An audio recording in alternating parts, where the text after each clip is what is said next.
Actress Maris Racal, Sunshine. Ikaw, matanggal ka ba sa national team? Tapos siya parang wala lang?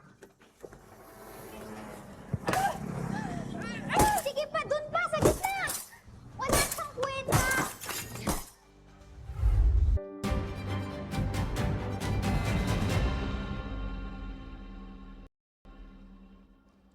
And the Edith choice is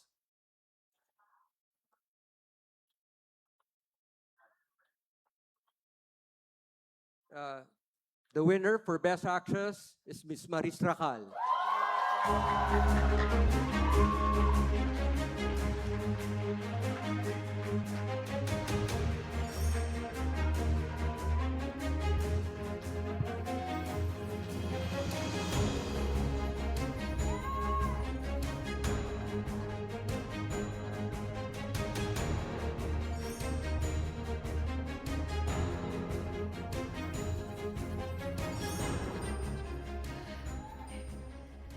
Iba pala yung feeling.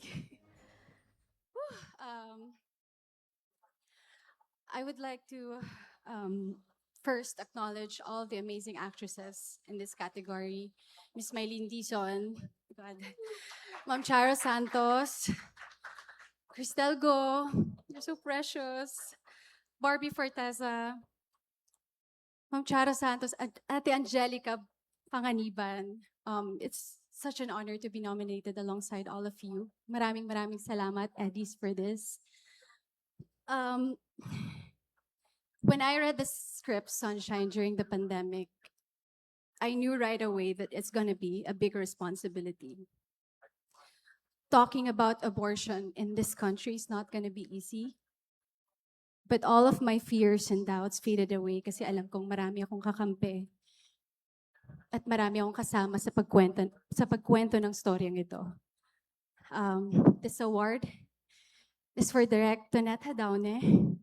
Thank you so much for creating this really beautiful story, for inspiring so many Filipinas, young women, and for believing in me that I could be Sunshine. Maraming salamat, Project 8. You guys are so precious to me, Ate Reen, Ate Angel. Thank you. Thank you sa cast and crew, my baby girl, Anika ko. Thank you sa aking gymnastics coach. 1 year with you, Miss Dana Sabio, and my acting coach, Sir J. Cruz. Maraming salamat. Wala ako dito kung wala ka. You can blame me, but I ain't the problem.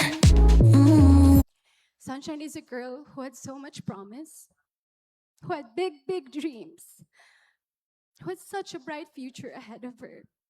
Pero nadapa, nagkamali. And this feels so familiar to me. And I know that feeling of almost losing everything. Matatanong mo sa sarili mo kung ititigil mo na lang ba, kung burado na ba yung sarili mo. Pero hindi. Sa storya ni Sunshine, pinili niya mabuhay ang mga pangarap niya. This award is for all of the sunshine in this world. Sa lahat ng mga kababaihan at sa karapatan nating piliin ang mga sarili nating katawan. Sa lahat ng mga nandapa, bangon lang. Kung maingay man, drown out the noise and remember who you are. Thank you so much.